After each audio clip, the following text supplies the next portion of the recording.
May 27th, 1942. The basement of the old administration building, Pearl Harbor, Hawaii. Lieutenant Commander Thomas Dyer stared at the 5-digit number groups covering his desk, his eyes burning from another marathon shift in the windowless dungeon that housed Station HYPO. The benzodrine tablets kept him awake, but they couldn't stop the weight of responsibility pressing down on every decision. The pencil in his hand trembled slightly as he made another notation on the worksheet before him. Beside him, stacks of IBM punch cards towered like monuments to months of painstaking work. Each card represented hours of analysis, countless cross-references, and the accumulated knowledge of a team pushed beyond normal human limits. Everything depended on what these numbers meant. Everything. The war, the Pacific Fleet, thousands of American lives hanging in the balance. He reached for another punch card from the stack beside him, comparing code groups against the patterns his team had painstakingly assembled over 6 months of brutal work. In a war room 3 floors above, Admiral Chester Nimitz waited for an answer that would determine whether he gambled his last 3 aircraft carriers against a Japanese armada that outnumbered him in every category of ship. The stakes couldn't be higher. After Pearl Harbor, after months of defeats across the Pacific, this might be America's only chance to stop Japanese expansion. One mistake, one misread code group, one incorrect assumption, and the war in the Pacific could be lost before summer ended. Dyer's fingers moved across the IBM card sorter, searching for a pattern that might reveal the enemy's intentions. His colleague, Commander Joseph Rochefort, stood nearby in his characteristic bathrobe and slippers, having not left this underground bunker for days. The bathrobe wasn't eccentric behaviour, though many would later characterize it that way.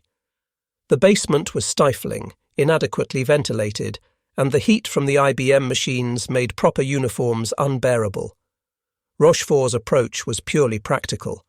Results mattered more than military protocol in this cramped, sweaty workspace, where the fate of nations was being decided by men hunched over code sheets and punch cards.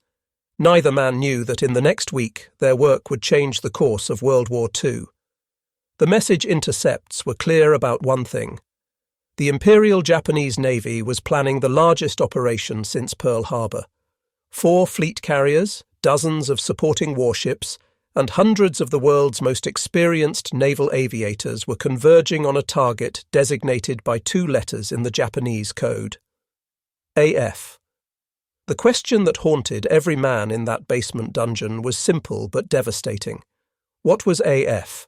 Where would the Japanese strike next? Get it wrong, and America would lose the war in the Pacific before summer ended. The mathematics of potential disaster were brutally simple. Japan possessed 10 fleet carriers. America had 3 left in the Pacific, and one of those, Yorktown, was badly damaged from the Battle of the Coral Sea just weeks earlier. If Nimitz positioned his carriers in the wrong place, if Station HYPO's analysis proved incorrect, the Japanese would achieve what Pearl Harbor had failed to accomplish, the complete destruction of American naval power in the Pacific. The transformation had begun 6 months earlier, on a morning that would forever change both nations. December 7th, 1941, dawned bright and peaceful across the Hawaiian Islands. Families were preparing for church services. Sailors aboard the battleships moored at Pearl Harbor were eating breakfast or catching a few extra hours of sleep on what should have been a quiet Sunday morning. The Pacific Fleet sat at anchor, powerful but complacent, unaware that a catastrophe was minutes away. At 7:55 that morning, peace died. 353 Japanese aircraft descended on Pearl Harbor in 2 devastating waves. The attack had been planned with meticulous precision by Admiral Isoroku Yamamoto, a brilliant strategist who understood both Japan's temporary advantage and America's long-term industrial superiority. His goal was simple: destroy the Pacific Fleet before America could fully mobilize its vast resources. Give Japan 6 months to a year to consolidate its conquests across the Pacific and Southeast Asia, then negotiate peace from a position of strength. Within 2 hours, The results were catastrophic. 8 battleships lay sunk or damaged. The USS Arizona exploded with such force that over 1,100 men died in seconds, entombed forever in their ship. A 1,800-pound armour-piercing bomb had penetrated the forward magazine, triggering an explosion so massive it lifted the 30,000-ton warship out of the water. Men who witnessed it from other ships would never forget the sight of Arizona rising, breaking apart, and settling to the harbour bottom in less than 9 minutes.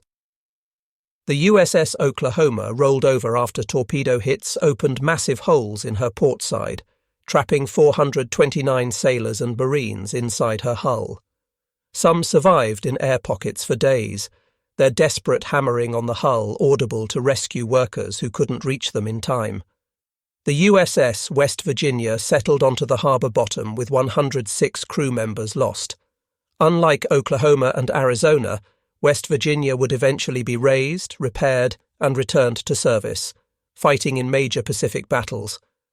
But on December 7th, she was just another symbol of American vulnerability. Over 180 aircraft destroyed on the ground. Hangars and maintenance facilities demolished. 2,403 Americans dead, with the casualty breakdown revealing the comprehensive nature of the devastation. Navy 2,008, Marine Corps 109, Army 218, and civilians 68. Another 1,000 wounded. The Pacific Fleet, America's shield against Japanese expansion, lay shattered. Admiral Husband Kimmel, the Pacific Fleet commander, watched his command burn from the windows of his headquarters. As he stood there, still trying to comprehend the magnitude of the disaster, a spent bullet shattered the glass beside him. He reached down to pick up the deformed projectile, examined it for a long moment, then said quietly to an aide standing nearby that it would have been merciful if it had killed him. Kimmel understood that his career was over, that he would bear responsibility for America's greatest military disaster. Within days, he would be relieved of command, replaced by Admiral Chester Nimitz. His request for a court-martial to clear his name would be denied. The blame for Pearl Harbor would follow him to his grave. But the attack, devastating as it was, had missed the most valuable targets. All 3 Pacific Fleet carriers were absent that morning. The Enterprise was returning from delivering aircraft to Wake Island, delayed by weather that would prove providential. The Lexington was ferrying planes to Midway. The Saratoga sat in dry dock on the west coast undergoing maintenance. Aircraft carriers, not battleships, would win this war, though few yet understood that fundamental shift in naval power. The era of the battleship as the dominant naval weapon was ending. The era of carrier warfare was beginning, and America, through a combination of luck and Japanese miscalculation, still possessed its carriers. The Japanese had also ignored Pearl Harbor's fuel storage tanks, massive installations holding millions of gallons of oil that kept the fleet operational. They bypassed the repair facilities, the dry docks, the submarine base, and the naval yard infrastructure. Japanese planners assumed these would be irrelevant after the fleet was destroyed. They were catastrophically wrong. These intact facilities would enable Pearl Harbor to serve as the staging base for America's Pacific counter-offensive. The submarines based there would devastate Japanese merchant shipping. The repair yards would resurrect damaged ships, including some the Japanese believed they had sunk. Within months, Pearl Harbor would transform from a symbol of defeat into a hive of activity supporting the war effort. In that basement dungeon at Pearl Harbor, Commander Joseph Rochefort inherited an impossible task. Station HYPO, the Navy's signals intelligence unit in Hawaii, had been tracking Japanese communications for years, but with limited success. The unit's official designation was Fleet Radio Unit Pacific, but everyone called it Station HYPO, using the phonetic code for H, standing for Hiaya, Hawaii, where one of the radio intercept towers was located. Before Pearl Harbor, they could read perhaps 10 to 15% of Japanese naval messages, and most of those only partially. It was enough to provide some intelligence value, but nowhere near enough to predict major operations like the Pearl Harbor attack. The main Japanese operational code, which American cryptanalysts designated JN25, consisted of approximately 30,000 to 33,000 five-digit number groups in actual use, each representing a word or phrase. The system was ingenious in its complexity. Each five-digit group from the codebook represented a specific word, phrase, or concept. To make decryption even more difficult, the Japanese superenciphered these code groups using additive tables. Essentially, they encrypted the messages twice. First, the message was encoded using the codebook. Then, random five-digit numbers from separate additive books were added to each code group using non-carrying addition. The result was a message that appeared to be random numbers, resistant to frequency analysis and pattern recognition.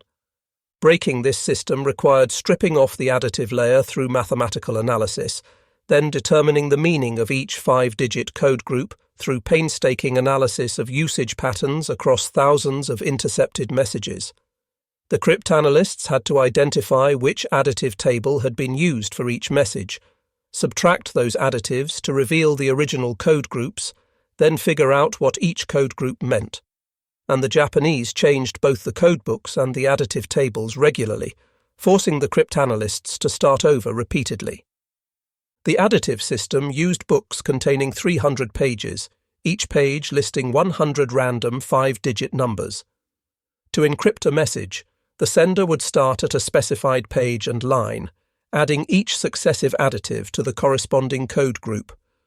The receiver, knowing the starting point, could subtract the same additives to retrieve the original code groups. For American cryptanalysts, identifying which additive book and which starting point had been used was the first challenge. Sometimes they could determine this through radio call signs or message indicators. Other times, they had to test hundreds of possibilities. On December 1, 1941, just 6 days before Pearl Harbor, the Japanese had changed to a new version of JN25, designated JN25B by American analysts. The new version used a different codebook and new additive tables, forcing the cryptanalysts to start over from nothing. Every code group they had painstakingly identified became useless overnight. Every additive recovery technique they had developed might no longer work. They were back at the beginning, staring at streams of five-digit numbers that might as well have been hieroglyphics. Rochefort had known an attack was coming somewhere. Traffic analysis, the study of communication patterns without reading the actual messages, had shown increased Japanese naval activity. Radio call signs were changing more frequently. Message volume was spiking. Ships were moving. Something big was happening. But the Japanese strike force that attacked Pearl Harbor had maintained perfect radio silence during their voyage from Japan. The 6 carriers and their escorts had transmitted nothing. You cannot track ships that emit no signals. The Pearl Harbor Task Force had departed from Hitakapu Bay in the Kurile Islands on November 26th, taking a northern route across the Pacific where they were unlikely to encounter merchant ships or patrol aircraft. For 11 days, they maintained absolute communications discipline. Not a single radio transmission that could reveal their location or intentions. It was the most profound intelligence failure in American history. Cryptanalysts, traffic analysts, and intelligence officers had pieces of the puzzle, but not enough to see the complete picture. Some warnings had reached Washington. Japanese diplomatic messages, encrypted in a different system called Purple, had been partially decoded and showed increasing tension. But these diplomatic messages didn't contain military operational details. The attack came as a complete and devastating surprise. Rochefort understood that dwelling on failure would guarantee more disasters. The only path forward was through the enemy's communications. If Station HYPO could break JN25B, could read enough Japanese messages to understand their plans, perhaps Pearl Harbor need not be repeated. Perhaps intelligence could provide Admiral Nimitz with the one weapon that might offset Japan's current superiority, foreknowledge of enemy intentions. Joseph John Rochefort had been an unlikely candidate for such critical work. Born in Dayton, Ohio, on May 12, 1900, he had enlisted in the Navy in 1918 at age 17. When joining, he claimed his birth year as 1898 to appear older and more eligible for advancement, a falsification that would persist in his service records throughout his career. He was commissioned as an ensign after graduating from the Navy's Steam Engineering School at Stevens Institute of Technology on June 14, 1919. His early career suggested nothing special, just another young officer working his way through the ranks. But a fellow officer noticed something others had missed. Rochefort had a talent for solving crossword puzzles. He was excellent at auction bridge, an advanced card game requiring pattern recognition, memory, and logical deduction. These weren't trivial skills. They indicated a mind that could find patterns in complexity, that could make logical inferences from incomplete information. The officer recommended Rochefort for the Navy's cryptanalysis program, a small, specialized field that desperately needed talented recruits. In the early 1920s, naval cryptanalysis consisted of perhaps a dozen people working in cramped offices, barely funded, barely understood, trying to read the communications of potential adversaries. Rochefort proved to be a natural, but he possessed something beyond mathematical ability. In the mid-1920s, the Navy sent him to Japan for 3 years of language and cultural study, from 1929 to 1932. During those years, Rochefort lived in Tokyo, studied Japanese at the Navy's language school, and immersed himself in Japanese culture. He didn't just learn the language. He learned how Japanese people thought, how they communicated, how their military culture shaped their decision-making. He understood Japanese concepts of honor, duty, and hierarchical communication. This cultural knowledge, combined with his cryptanalytic training, made him uniquely qualified to lead Station HYPO when war came. His deputy and chief cryptanalyst was Lieutenant Commander Thomas Dyer, a Naval Academy graduate who had trained under Agnes Driscoll, the legendary cryptanalyst who had pioneered the use of IBM punch card machines for codebreaking. Driscoll, known throughout the cryptanalytic community as Miss Aggie, had been breaking codes since World War I. She had trained many of the Navy's best cryptanalysts and had made crucial breakthroughs against Japanese naval codes in the 1920s and 1930s. Her insight that IBM tabulating machines could be adapted for cryptanalysis had revolutionized the field. Dyer had been stationed at Pearl Harbor since 1936, longer than anyone else in the unit. He possessed an encyclopedic memory for code groups and an almost supernatural ability to recognize patterns in seemingly random numbers. He could look at a partially decoded message and intuit what the missing code groups might represent based on context and usage patterns from other messages. During the intense period leading up to Midway, Dyer often worked extended shifts with the help of benzodrine tablets to maintain alertness. The amphetamines were standard issue for personnel working critical assignments that required staying awake for extended periods. "I figured there were people out there getting shot at," Dyer later explained in oral history interviews. "If it should happen that it turned out to inflict some injury on my health in the long run, so what?" His colleagues joked that his desk sign was accurate when it read, "You don't have to be crazy to work here, but it helps." The sign, visible to anyone entering the cryptanalysis section, captured the reality of the work. The cryptanalysis section was indeed a strange place by military standards. Officers worked in bathrobes and slippers when the heat became unbearable in the basement facility. The IBM machines generated tremendous heat, and the basement's inadequate ventilation made proper uniforms impractical during marathon work sessions. Formal military discipline evaporated in favor of results. Rank mattered less than analytical skill. Rochefort fostered an environment where junior officers could question senior officers if the analysis demanded it, where credit for breakthroughs went to the team rather than individuals. As Rochefort often said, "We can accomplish anything provided no one cares who gets the credit." This philosophy was revolutionary in a military context where hierarchy and credit for success were usually paramount. But Rochefort understood that breaking JN-25 required collaboration, cross-pollination of ideas, and the willingness to challenge assumptions regardless of who had made them. A junior enlisted radio man might notice a pattern that a senior officer had missed. A linguist might provide context that helped cryptanalysts understand the meaning of a partially decoded message.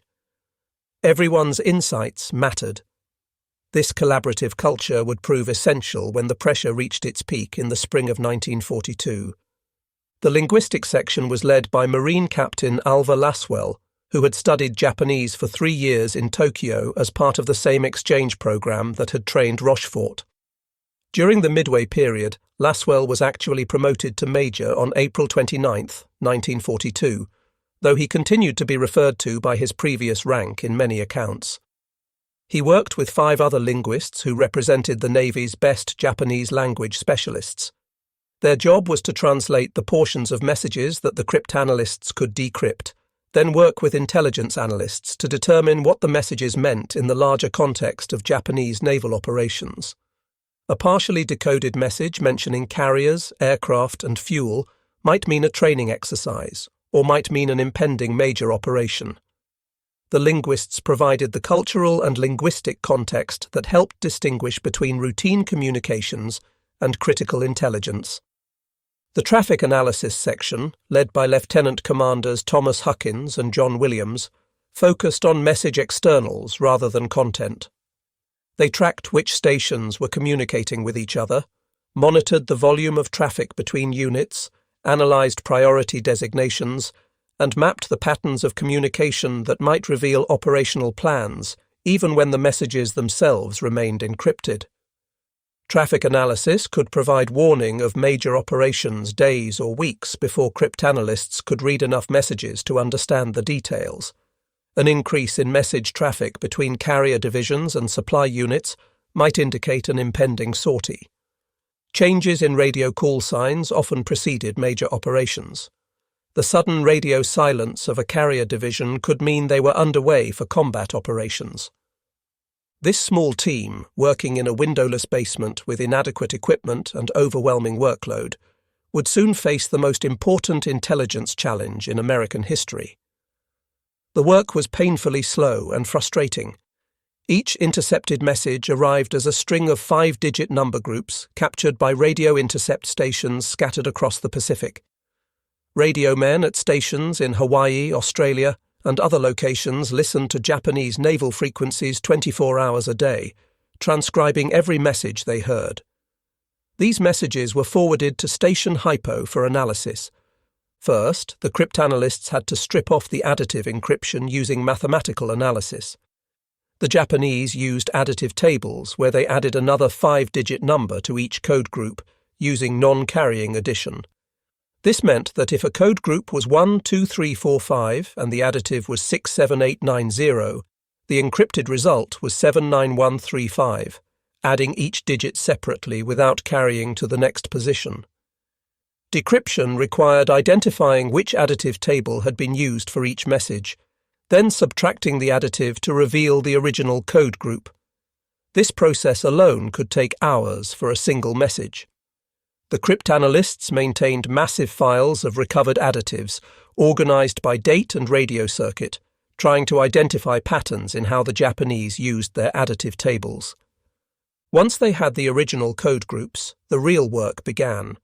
The cryptanalysts maintained massive card catalogues representing years of accumulated knowledge about what each 5-digit number might mean.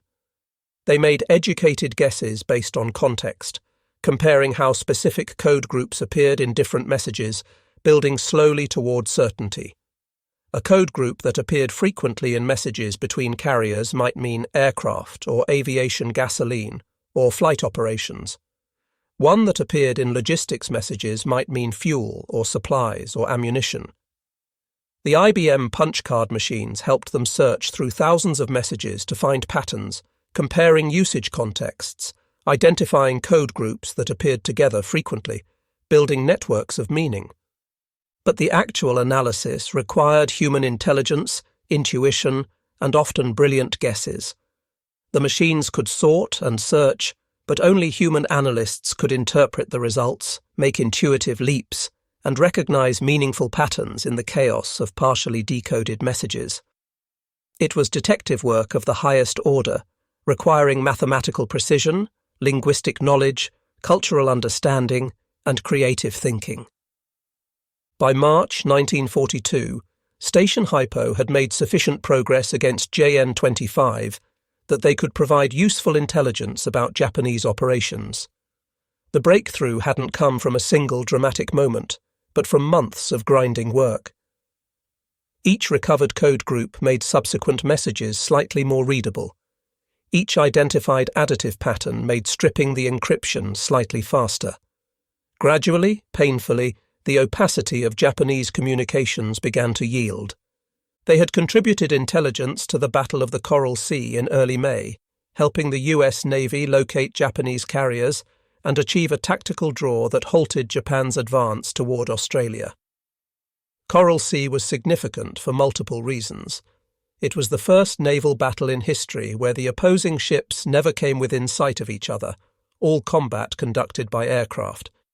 It demonstrated that American carriers and pilots could fight effectively against the experienced Japanese carrier forces. And it damaged two Japanese carriers, Shokaku and Zuikaku, keeping them out of action for the next major operation. But the work remained frustratingly incomplete. Even at their best, they could read perhaps 30 to 40% of any given message. Many messages remained completely opaque. The Japanese continued to change codebooks and additives, requiring constant adaptation. And the pressure was relentless. Every message might contain intelligence that could save American lives or prevent another disaster. Every hour spent on a message that yielded nothing was an hour that could have been spent on something more productive. The cryptanalysts worked with the knowledge that their success or failure would be measured in American casualties. Then, in mid-May, they began intercepting messages about a massive operation. The traffic volume increased dramatically. Messages flew between the combined fleet headquarters, carrier divisions, submarine squadrons, battleship divisions, and invasion forces. All pointed to a major offensive scheduled for early June. Japanese operational security was good, but they had to communicate to coordinate a complex operation involving dozens of ships operating across thousands of miles of ocean. Each message, even if only partially readable, provided another piece of the puzzle. The target was designated AF in the Japanese location code system. Station HYPO believed AF meant Midway Island, a tiny atoll 1,300 miles northwest of Hawaii that housed a small but strategically important American airbase. Midway consisted of two small islands, Sand Island and Eastern Island, surrounded by a coral reef. The atoll measured just over 2 miles across, but its location made it crucial. If Japan captured Midway, they would threaten Hawaii itself and possess a base from which to interdict American communications across the Central Pacific. More importantly, a Japanese operation against Midway would force the remaining American carriers into a decisive battle. Admiral Yamamoto desperately wanted to destroy those carriers. He knew that Japan's industrial capacity could never match America's once American shipyards began producing carriers in quantity. Japan needed to win the war in 1942, while they still held numerical and operational superiority.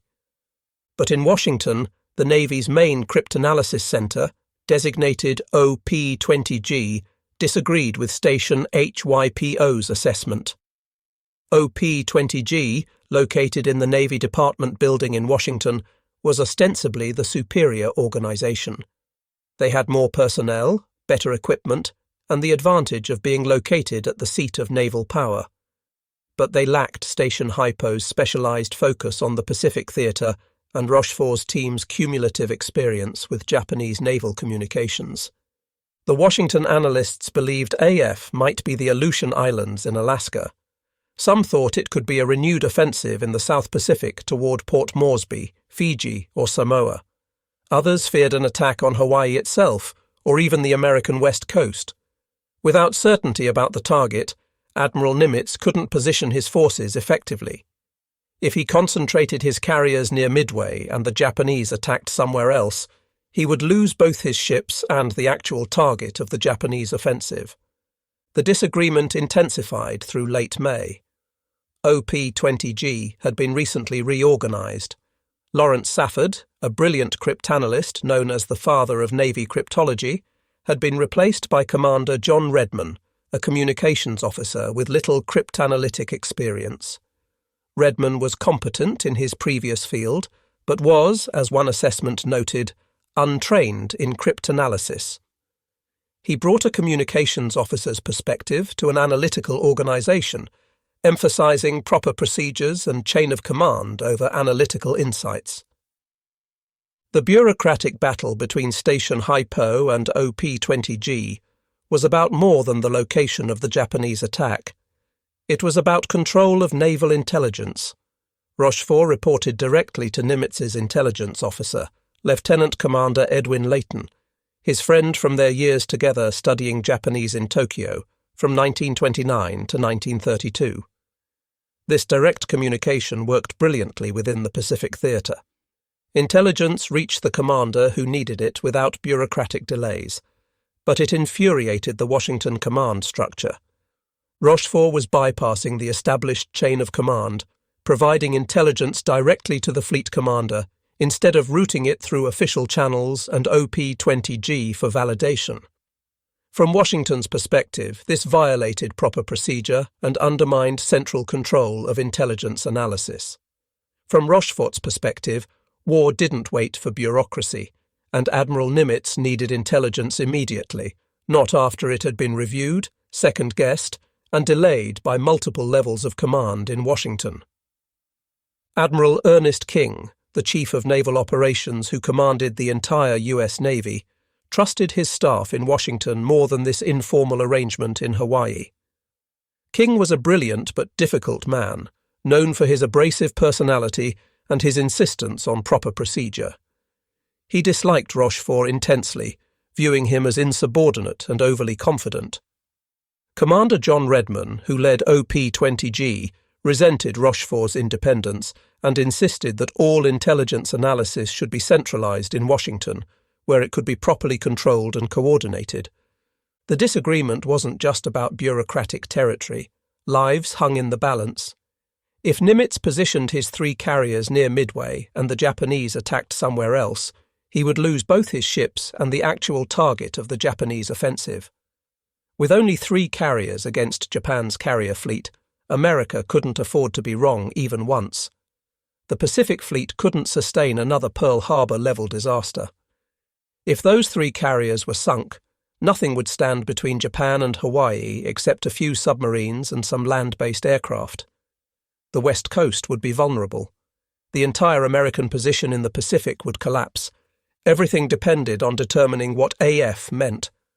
Actually, it was Captain Wilfred J. Jasper Holmes, one of Station HYPO's staff members, who conceived the brilliant idea that would settle the question.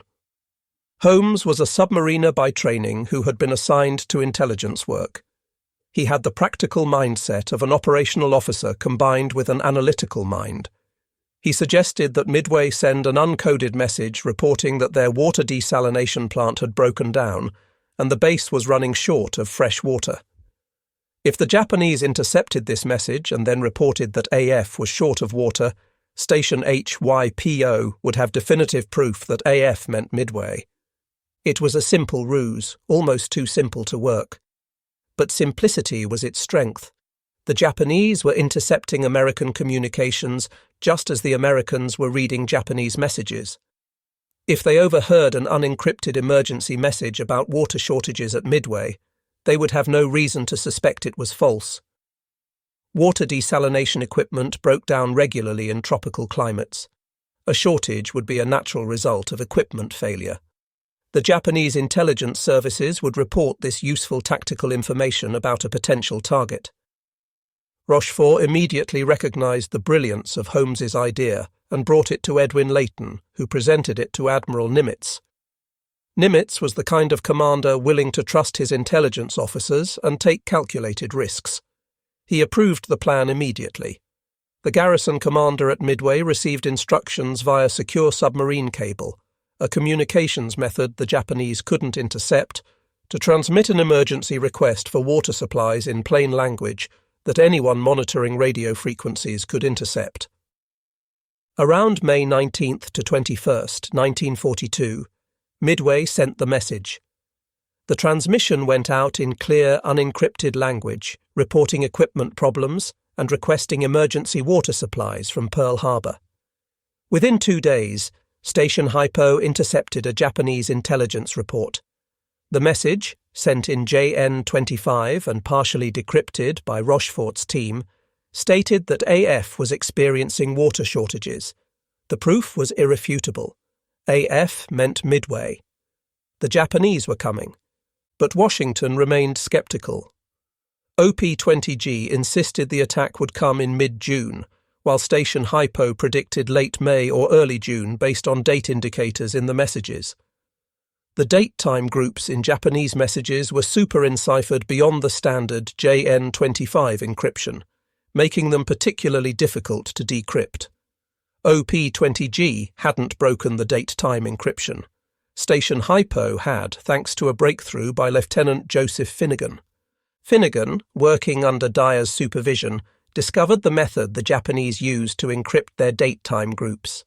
It was a separate system layered on top of JN-25, requiring additional mathematical analysis.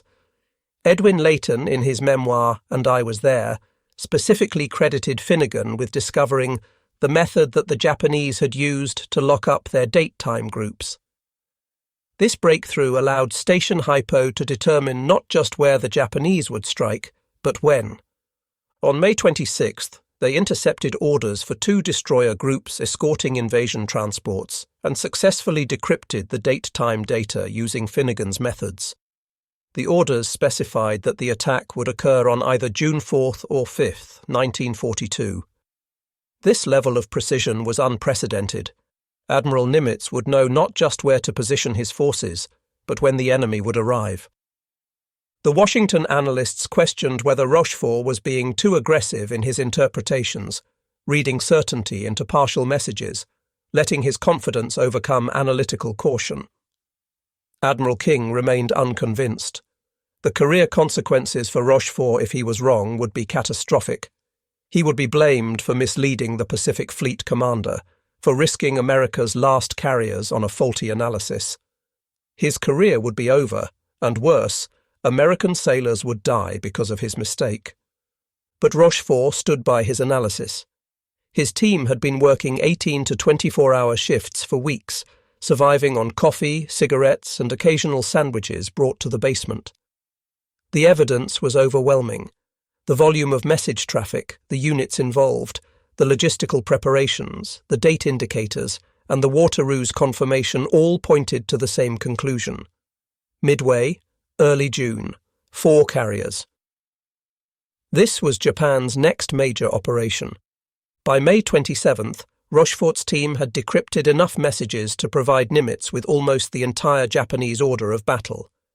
They knew the Japanese force would include 4 fleet carriers, Akagi, Kaga, Soryu, and Hiryu. These were the same carriers that had attacked Pearl Harbor, the most experienced carrier division in the world.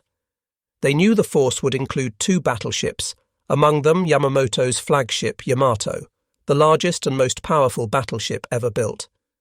They knew about the 2 heavy cruisers, 1 light cruiser, and 12 destroyers providing escort. They knew about approximately 250 carrier aircraft, flown by pilots with hundreds of hours of combat experience. They knew about the invasion force carrying 5,000 troops scheduled to land on Midway on June 7th. The intelligence was so detailed that Nimitz's staff could predict the Japanese approach route, the timing of the first airstrikes, and even the composition of the attack formations. On May 27, 1942, at the Pacific Fleet Staff Conference, Rochefort and Layton presented this intelligence to Admiral Nimitz. The room was crowded with staff officers, many skeptical that such detailed intelligence could be accurate. Rochefort, still in his bathrobe, walked them through the analysis, explaining how each conclusion had been reached, showing them the partially decrypted messages, demonstrating the analytical process that had yielded such specific information. No navy in history had ever possessed such complete intelligence about an enemy's operational plans before the battle began. It was a cryptanalytic achievement that would never be repeated at this scale. The combination of Station HYPO's breakthrough against JN-25, the volume of Japanese communications, and the Japanese assumption that their codes were secure had created a perfect intelligence window. Nimitz now knew things that many Japanese officers didn't know.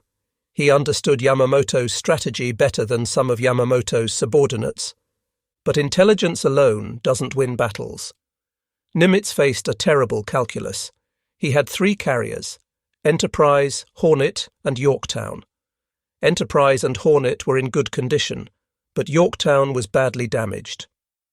The carrier had been so severely damaged at the Battle of the Coral Sea that initial assessments estimated 3 months of repairs at Puget Sound Navy Yard on the west coast.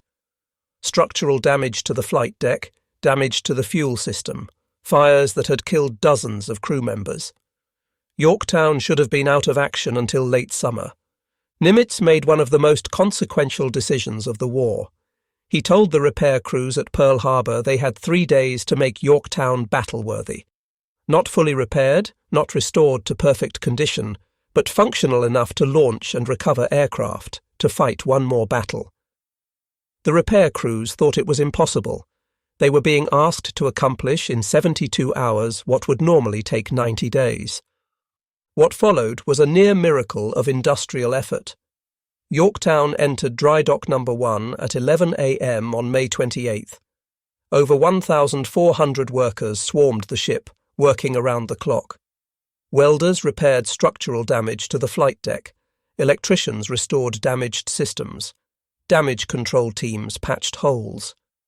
Some repairs were temporary expedients that would require proper fixing later, but they would hold for one more battle. The ship was still carrying some repair crew when she steamed out the morning of May 30th, heading to join Enterprise and Hornet.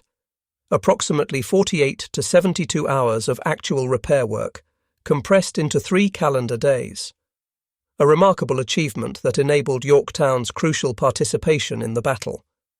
Against Japan's 4 fleet carriers and experienced aviators, Nimitz could field 3 carriers with less experienced pilots. The Japanese had been at war since 1937. Their naval aviators had hundreds of hours of combat experience in China and across the Pacific. They had trained together for years, developing sophisticated tactics.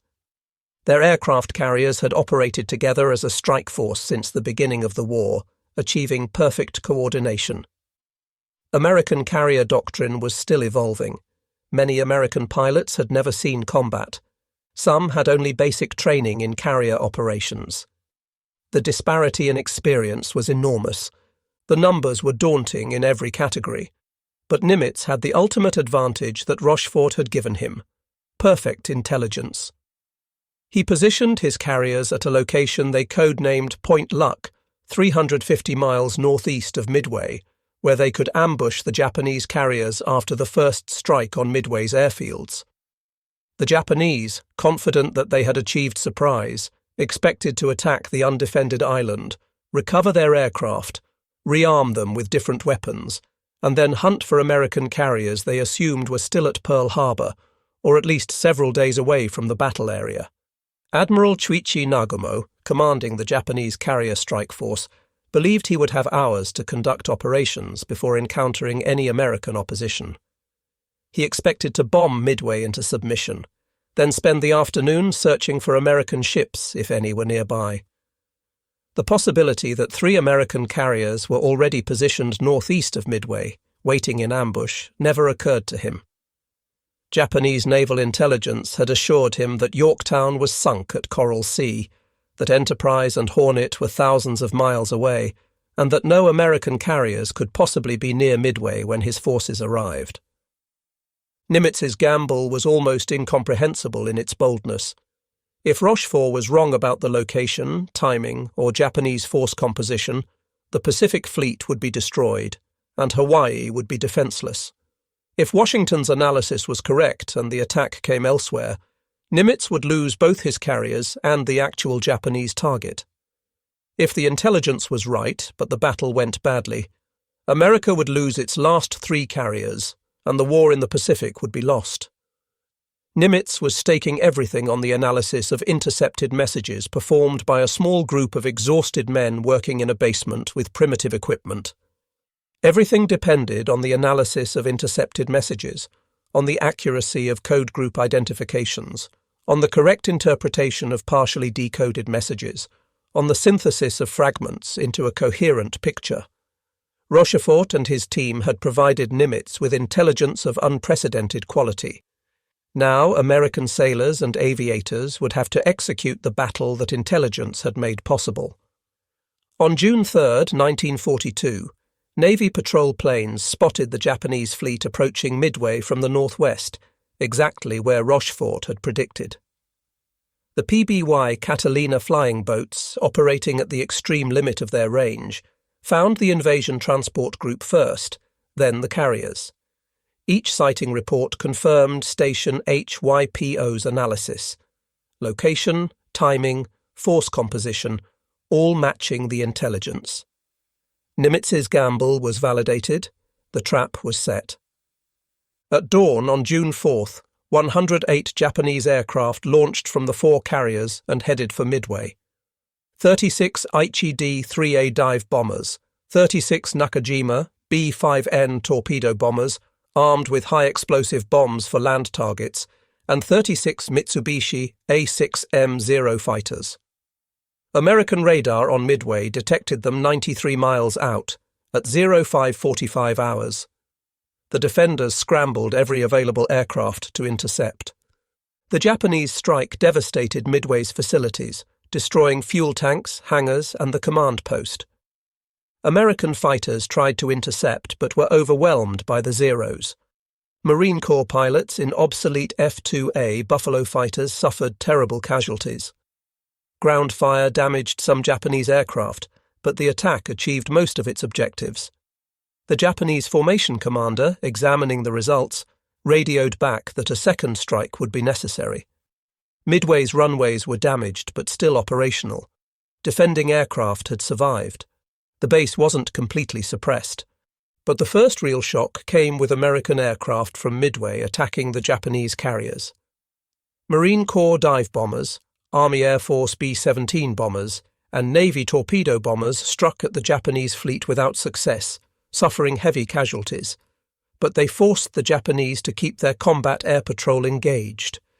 They disrupted Japanese operations. They demonstrated that American forces were more capable and determined than Japanese intelligence had suggested. Admiral Chester Nimitz faced a critical decision.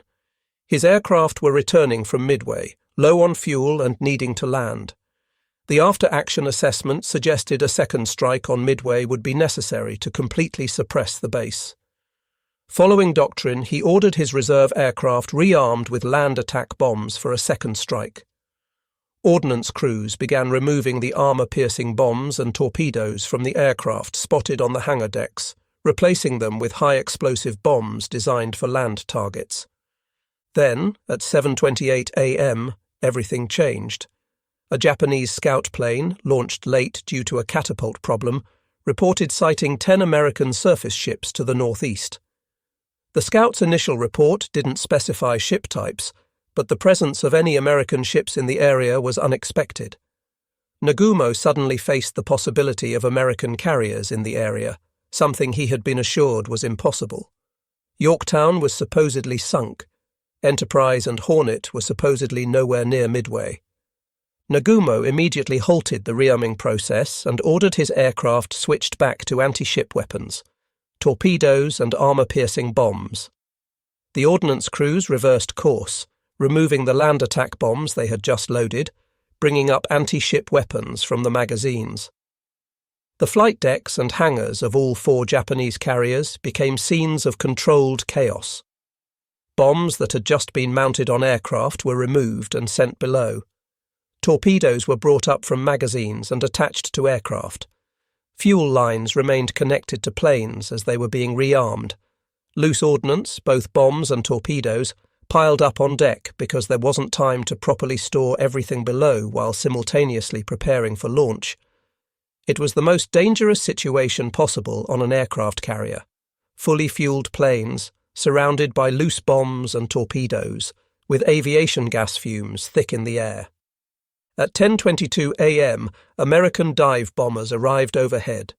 3 squadrons of Douglas Dauntless dive bombers from Enterprise and Yorktown had become separated from their fighters and torpedo bombers during the flight to the target, but they had found the Japanese carriers at the perfect moment. Lieutenant Commander Wade McCluskey, leading Enterprise's air group, had extended his search beyond the expected intercept point, gambling his fuel reserves on finding the Japanese. His decision paid off when he spotted the wake of a Japanese destroyer racing to rejoin the carrier force. The Japanese carriers were attempting to launch their strike against the American fleet. Their decks were crowded with fully armed and fueled aircraft. Their combat air patrol fighters were at sea level, having just finished destroying the last of the American torpedo bomber attacks. The Devastator torpedo bombers from all 3 American carriers had attacked with suicidal courage, knowing their slow aircraft stood little chance against Zeros. 41 torpedo bombers attacked. 35 were shot down. Not a single torpedo hit. But their sacrifice drew the Japanese fighters down to sea level and disrupted Japanese defensive coordination. The Dauntless pilots pushed over into their dives from 14,000 feet, screaming down at speeds approaching 250 knots. In approximately 6 minutes of perfectly coordinated attacks, they destroyed 3 Japanese carriers. The timing was so precise, the attacks so well executed, that to Japanese observers it seemed like a single, overwhelming assault. The Akagi took a bomb through the flight deck that detonated in the hangar bay among armed and fueled aircraft. Secondary explosions ripped through the ship. Fires spread instantly through aviation fuel spilled on the hangar deck. Within minutes, Akagi was burning out of control. Admiral Nagumo and his staff had to abandon the flagship. The Kaga suffered 4 bomb hits in rapid succession. The forward elevator was blown out of its shaft. The bridge structure was wrecked. Fires engulfed the ship from bow to stern. Ammunition and fuel explosions continued for hours. Kaga's captain ordered abandon ship, but stayed aboard himself, going down with his command. The Soryu took 3 direct hits. All 3 struck within seconds of each other, devastating the ship. The flight deck ruptured. The hangar became an inferno. Soryu's crew fought to save their ship, but the damage was catastrophic. After 20 minutes of firefighting, the captain ordered the crew to abandon ship. He remained aboard. Soryu sank 7 hours later, taking 711 men with her. All 3 carriers were doomed within minutes, their crews abandoning ship as uncontrollable fires consumed the vessels. Japanese damage control procedures, which emphasized firefighting over flooding control, couldn't cope with the scale of the damage and the fuel fires. The 4th carrier, Hiryu, had become separated from the others earlier in the day and escaped the initial attack. She launched strikes that badly damaged the Yorktown, hitting the American carrier with bombs and torpedoes that brought her to a halt. But American dive bombers found the Hiryu later that afternoon and left her burning like her sister ships. By evening on June 4th, all 4 Japanese fleet carriers were sinking or abandoned. Japan lost 3,057 men, including many of her most experienced pilots and maintenance crews. Among the dead were some of the most skilled aviators in the world, men who had bombed Pearl Harbor, conquered the Philippines, destroyed the Prince of Wales and Repulse, and dominated the Pacific for 6 months. Their loss would prove impossible to replace. The United States lost the Yorktown, which succumbed to submarine torpedoes 2 days later while under tow. The Japanese submarine the 168 found the carrier on June 6th and put 2 torpedoes into her hull. A 3rd torpedo sank the destroyer Hamon alongside Yorktown. The carrier rolled over and sank on June 7th. American casualties totaled 362 men. In approximately 6 minutes of perfectly executed dive bombing, the war in the Pacific had changed. The transformation was total and irreversible. Japan had begun the war with overwhelming carrier strength. After Midway, she had lost 4 of her 6 fleet carriers and could not replace them. Japanese shipyards could not match American production capacity. The United States was about to commission dozens of new carriers from its enormous industrial base. The Essex-class carriers were already under construction, each one larger and more capable than the carriers lost at Midway. Japan would never again conduct offensive operations. Every subsequent battle would be defensive, attempting to hold what she had already captured. The mathematics of American industrial power would grind Japan down slowly but inevitably. The transformation that Rochefort's intelligence had made possible would shape the entire Pacific War, and it had all begun with 5-digit number groups on punch cards in a basement in Hawaii. The timing of the dive bomber attack, arriving just as the Japanese carriers were most vulnerable, was partly luck, but also partly the result of understanding the enemy's operational procedures well enough to predict when they would be rearming aircraft. None of that would have been possible without the breakthrough against JN-25 and the brutal analytical work that allowed Rochefort's team to read Japanese intentions. But recognition for this achievement would prove elusive and politically fraught. The bureaucratic warfare between Station HYPO and OP-20G in Washington intensified after Midway rather than resolving.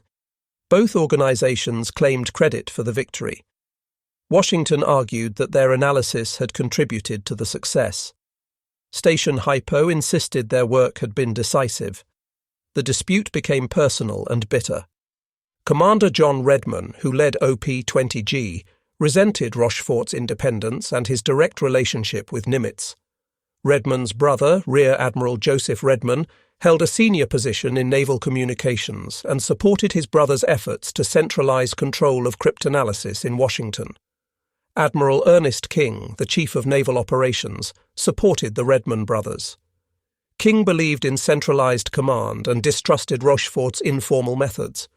In October 1942, just 4 months after Midway, Rochefort was relieved of command at Station HYPO and reassigned to command a floating dry dock in San Francisco. The official reason was that he needed sea duty for career advancement. Everyone understood it as punishment for insubordination. Rochefort had been right about Midway. His analysis had enabled the greatest American naval victory of the war, but he had bypassed the chain of command, antagonized powerful officers in Washington, and made enemies of the Redman brothers. Admiral Nimitz was reportedly enraged but couldn't prevent the removal. King commanded the entire Navy. Nimitz commanded the Pacific Fleet. In a dispute between fleet commanders and the Chief of Naval Operations, CNO won. Nimitz recommended Rochefort for the Distinguished Service Medal immediately after Midway, citing his sustained superior performance and noting that his work contributed in large measure to the victory. King's office denied the award. Rochefort would never return to cryptanalysis. He commanded the floating dry dock, a backwater assignment for an officer of his capabilities. Later, he was assigned to administrative duties at Pacific Fleet headquarters. He never received the sea command he wanted. He never advanced beyond the rank of captain. When he retired in 1953, it was without the recognition his Midway achievement deserved. The denial of recognition was a grave injustice that would take decades to correct. But the work continued. Throughout the rest of 1942 and into 1943, Station HYPO continued reading Japanese naval communications, though under new leadership. The intelligence supported the Guadalcanal campaign, where American and Japanese forces fought a brutal 6-month battle for control of a strategic island. Intelligence from decrypted messages helped position American ships for naval engagements, warned of Japanese reinforcement convoys, and provided strategic warning of Japanese intentions. The intelligence supported the island-hopping strategy across the Central Pacific, as American forces bypassed strong Japanese garrisons and seized less defended islands, cutting Japanese supply lines and moving ever closer to Japan. Each operation benefited from signals intelligence that revealed Japanese dispositions, identified weak points, and warned of counterattacks. Station HYPO's work eventually contributed to Operation Vengeance in April 1943, when American fighters intercepted and shot down Admiral Yamamoto's aircraft based on decrypted flight plans. Yamamoto was flying from Rabaul to Bougainville to inspect frontline units. Station HYPO intercepted and decrypted messages containing his complete itinerary, including departure time, route, and arrival time. The intelligence went up the chain to President Roosevelt, who authorized the mission. 18 P-38 Lightning fighters flew from Guadalcanal, intercepted Yamamoto's transport exactly on schedule, and shot it down. Yamamoto, the architect of Pearl Harbor and Japan's greatest naval strategist, died in the jungle of Bougainville. His loss was a devastating blow to Japanese morale. Thomas Dyer remained at Station HYPO throughout the war, rising to captain. His work on JN-25 and his supervision of the critical breakthroughs that enabled Midway would make him known within cryptologic circles as the father of machine cryptanalysis. After the war, he became one of the 3 primary cryptanalytic trainers for both the Armed Forces Security Agency and later the National Security Agency, along with William Friedman and Lambros Kalimachos. His techniques for using IBM machines in cryptanalysis influenced a generation of signals intelligence professionals. Edwin Layton, Nimitz's intelligence officer who had championed Rochefort's analysis and presented it to Nimitz, served throughout the Pacific War and retired as a rear admiral. He spent decades after the war working to get recognition for Rochefort's contributions. His memoir, And I Was There, published in 1985, provided detailed documentation of Rochefort's achievements and the injustice of his treatment. Layton never stopped advocating for his friend. Joseph Finnegan, who discovered how to decrypt the Japanese date-time groups, continued his cryptanalytic career and became a leading figure in post-war signals intelligence. His breakthrough had been crucial to determining the attack date, allowing Nimitz to position forces with perfect timing. Without knowing the date, American carriers might have arrived too early and exhausted their fuel, or too late and missed the battle entirely. The linguists, traffic analysts, and cryptanalysts who had worked those impossible hours in the dungeon at Pearl Harbor went on to various careers. Most never spoke publicly about their wartime work due to classification restrictions that lasted for decades. The institutional memory of their achievement remained classified until the 1970s, more than 30 years after the war ended. Families didn't know what their fathers and husbands had done. Neighbors didn't understand why certain men had spent the war in Hawaii rather than fighting. The cryptanalysts carried their secrets in silence, unable to claim credit for achievements that had changed history. The true scope of American success against Japanese codes wasn't declassified until the mid-1970s, when the National Security Agency began releasing historical documents about World War II cryptanalysis. Only then could historians and the public understand how thoroughly American cryptanalysts had penetrated Japanese communications, how much intelligence had shaped major battles, and how critical the work of men like Rochefort and Dyer had been to Allied victory. In 1980, a campaign began to secure proper recognition for Rochefort's contributions. Admiral Donald Mack Showers, who had worked in naval intelligence during the war and later served at the CIA, led the effort. He was joined by Navy Secretary John Lehman, who understood both the historical importance and the injustice of Rochefort's treatment. The campaign gained momentum as classified documents became available to historians and the full story of Station HYPO's achievements could finally be told. On May 30, 1986, almost exactly 44 years after the Battle of Midway, President Ronald Reagan awarded the Distinguished Service Medal to Joseph Rochefort posthumously. Rochefort had died on July 20, 1976, never knowing he would finally receive the recognition he had earned, but been denied. His children accepted the medal on his behalf at a White House ceremony. The citation praised his sustained superior performance and noted that his intelligence work contributed in large measure to the victory of the United States forces at Midway. It was an understated description of the most important intelligence achievement in American military history. The story of how one man's code-breaking expertise changed the course of World War II reveals profound truths about intelligence, leadership, and innovation. Rochefort succeeded because he combined multiple rare skills: mathematical ability for cryptanalysis, linguistic and cultural knowledge of Japan gained during 3 years of study in Tokyo from 1929 to 1932, intelligence analysis expertise, and leadership skills that fostered collaborative innovation. His willingness to bypass bureaucratic channels to get intelligence to the commander who needed it showed moral courage. His insistence on accuracy despite pressure from Washington demonstrated intellectual integrity. His creation of an environment where junior officers could contribute fully regardless of rank showed enlightened leadership. He understood that breaking JN-25 required every member of his team working at maximum capability, sharing insights, challenging assumptions, and synthesizing fragments into coherent intelligence. Thomas Dyer's willingness to work extended shifts with pharmaceutical assistants showed dedication that went beyond reasonable expectations. The entire Station HYPO team demonstrated that impossible challenges could be met through collaboration, innovation, and relentless effort.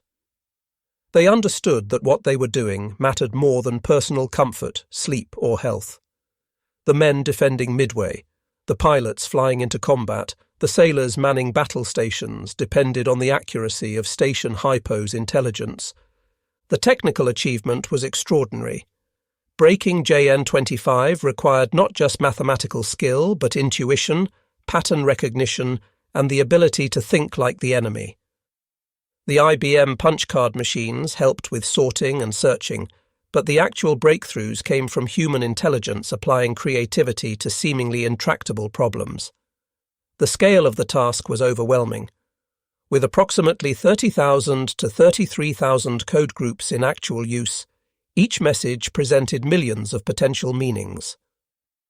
Finding the right interpretation required years of accumulated knowledge, brilliant guesses validated through comparison with other messages, and the synthesis of partial information into actionable intelligence. There were no computers in the modern sense, no automated analysis tools, no machine learning algorithms.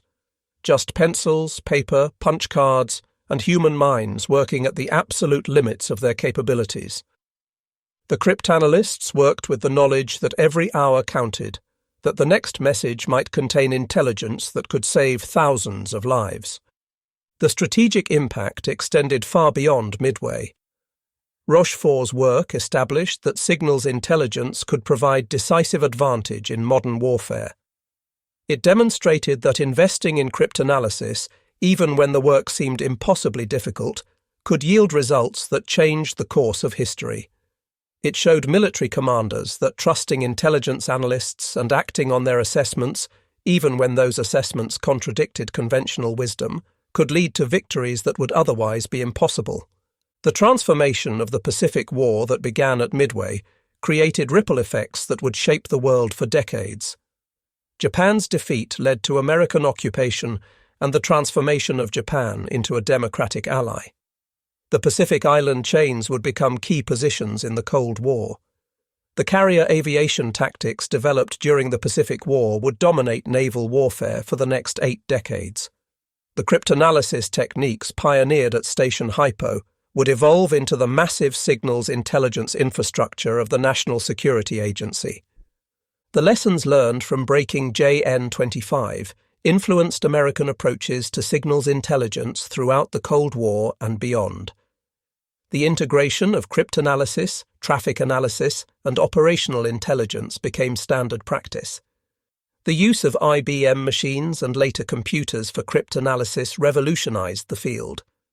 The understanding that signals intelligence required not just technical skill, but cultural knowledge and operational expertise shaped how intelligence agencies recruited and trained personnel. In 1985, a reunion was held for surviving members of Station HYPO and other Pacific War cryptanalysts.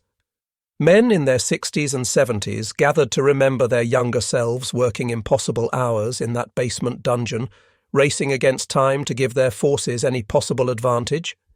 They shared stories of the dive bomber attack that destroyed 3 carriers in minutes, of the water ruse that proved AF meant Midway, of the extended shifts fueled by coffee and benzodrine, of Rochefort working in his bathrobe because the heat made uniforms unbearable. Some wept remembering colleagues who hadn't survived the war. Others marvelled at what they had accomplished with such primitive tools. All understood that they had been part of something remarkable, that their work had mattered in ways that shaped history. The reunion provided the first opportunity for many of them to speak openly about their wartime experiences, to share stories that classification had kept secret for 4 decades. Edwin Layton, then in his 80s, spoke about what that team had achieved. He recalled Rochefort's certainty when presenting the intelligence to Nimitz on May 27, 1942, at the Pacific Fleet Staff Conference, the way he had staked his career on the analysis, the moral courage it took to insist on an answer when Washington disagreed. He remembered May 27, 1942, when Rochefort had finally told Nimitz exactly where and when the Japanese would strike. The precision of that intelligence had been stunning. The American carriers had been positioned exactly where they needed to be. The Japanese had sailed into a perfectly prepared ambush. None of it would have happened without men like Rochefort, who refused to accept that the problem was too difficult, who kept working when every reasonable person would have given up, who believed that intelligence and analysis could change the course of history. The reunion concluded with a statement that captured the essence of what Station HYPO had accomplished. One of the surviving cryptanalysts stood and said what many were thinking. His words summarized not just their individual experiences, but the larger meaning of their achievement. We came to this war as mathematicians, linguists, engineers, men who solved puzzles. We left as the people who had changed history. Not through violence, but through understanding. Not through force, but through intelligence. We read the enemy's mind, and in doing so, we saved thousands of American lives and shortened a terrible war. Some of us were recognized. Many were not. Joseph Rochefort gave his career to do what was right rather than what was politically safe. Thomas Dyer worked until exhaustion during extended shifts fueled by benzodrine. Every man and woman in that basement gave everything they had because they understood what failure would mean. We proved that knowledge is power, that understanding your enemy can defeat him as surely as superior weapons, that a small group of dedicated people with the right skills and the will to succeed can achieve things that seem impossible. The Japanese codes looked unbreakable.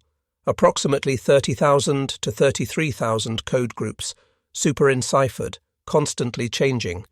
But we broke them. We didn't break them because we were lucky.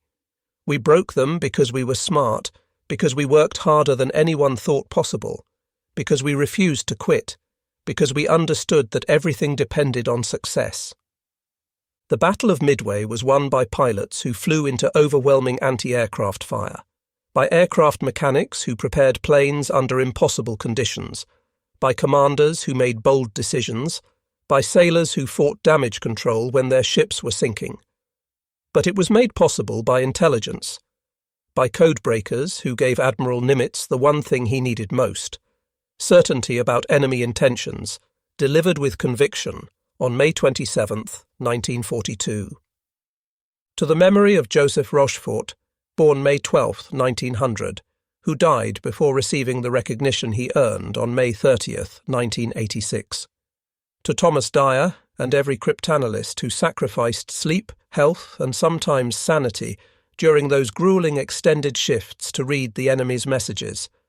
To the linguists who translated our findings, to the traffic analysts who found patterns in chaos, to the radio intercept operators who captured the signals we analyzed, to everyone who worked in that basement and never told their families what they had done because the work remained classified for decades. You changed history. You saved lives. You proved that intelligence in both senses of the word, information and wisdom, can be the most powerful weapon in war. The story of how we broke JN-25 and gave America the intelligence that won Midway is ultimately a story about human capability at its highest level. You don't need to be the strongest to win. You don't need the most weapons. You need to understand your enemy better than he understands you. You need to work harder than seems humanly possible. You need to combine multiple disciplines: mathematics, linguistics, cultural understanding, intuition and intelligence analysis into actionable knowledge. You need leaders brave enough to trust intelligence even when it contradicts expectations. You need teams that function as collaborative units where ego takes a back seat to mission. We did all of that, and in doing so we demonstrated that intelligence work, patient, analytical, unglamorous work performed in basements by people who never sought recognition, can be just as decisive as the most dramatic military operations. 5 to 6 minutes of dive bombing destroyed 3 Japanese carriers. But those minutes happened because of 6 months of cryptanalysis, because Joseph Rochefort believed it was possible to read Japanese naval messages, because Thomas Dyer would work extended shifts when necessary, because a team of mathematicians, linguists and analysts refused to accept that the problem was unsolvable, because Admiral Nimitz trusted intelligence enough to risk everything on it. We won the war in the Pacific many times over the course of 4 years, but we won it decisively on June 4, 1942, when American dive bombers found Japanese carriers at exactly the moment of maximum vulnerability. That wasn't luck. That was intelligence. That was what happens when you invest in understanding your enemy, when you refuse to quit despite impossible obstacles, when you create teams of brilliant people and give them the resources and freedom to do their work. The lesson of Midway is simple but profound. Knowledge is power. Understanding is victory. Intelligence, in every sense of that word, can change the world. We proved it, and in proving it, we helped save civilization from tyranny. The room erupted in applause. Men who had maintained silence about their wartime work for 4 decades, who had never been able to tell their families what they had done, who had watched others receive recognition while they remained anonymous, finally heard the acknowledgement they deserved. The transformation from anonymous cryptanalysts to recognized heroes took 40 years, but the achievement itself was timeless. The Battle of Midway was won in many places. On the flight decks of American carriers where pilots launched into combat against overwhelming odds. In the cockpits of dive bombers where young men pushed into steep dives through anti-aircraft fire. In damage control parties on the Yorktown fighting to save their ship. In the command decisions made by Admiral Nimitz and his carrier commanders. But it was made possible in a basement at Pearl Harbor, where a small group of cryptanalysts, linguists and analysts transformed impossible into inevitable, where 5-digit number groups became the keys to Japanese intentions, where exhausted men worked around the clock because they understood that failure meant disaster, where innovation, collaboration and relentless determination combined to achieve what had seemed impossible. Joseph Rochefort died in 1976 in Torrance, California, at the age of 76. He died before receiving his medal, before the full story could be told, before the world would know what he and his team had accomplished. But his legacy lives on in the intelligence community he helped create, in the methods he pioneered, in the proof he provided that understanding your enemy can be the most powerful weapon of all. The codebreaker who read Japanese minds and changed history. The man in the bathrobe who worked in a basement and won the Pacific War. The officer who sacrificed his career to do what was right. The mathematician who proved that knowledge truly is power. That was Joseph Rochefort. That was Station HYPO. That was how America learned to read every Japanese message, and in doing so, learned how to win a war that had seemed unwinnable in the dark days after Pearl Harbor. The story of JN-25 and the codebreakers who conquered it stands as one of history's greatest intelligence achievements. It demonstrates that wars are won not just by force of arms, but by force of mind. That the most powerful weapons are sometimes mathematical formulas, linguistic expertise, and the will to work harder than seems humanly possible.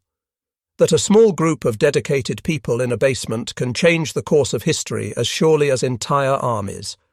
June 4, 1942, changed the Pacific War. But the true transformation began earlier, in the patient work of cryptanalysts who refused to accept that Japanese codes were unbreakable, who worked extended shifts under impossible conditions, who proved that intelligence could be as decisive as aircraft carriers, who demonstrated that understanding your enemy is the first step to defeating him. They were mathematicians, linguists, sailors, marines, and officers. They were the codebreakers who gave America the intelligence that won the war in the Pacific. They were the proof that knowledge truly is the ultimate power.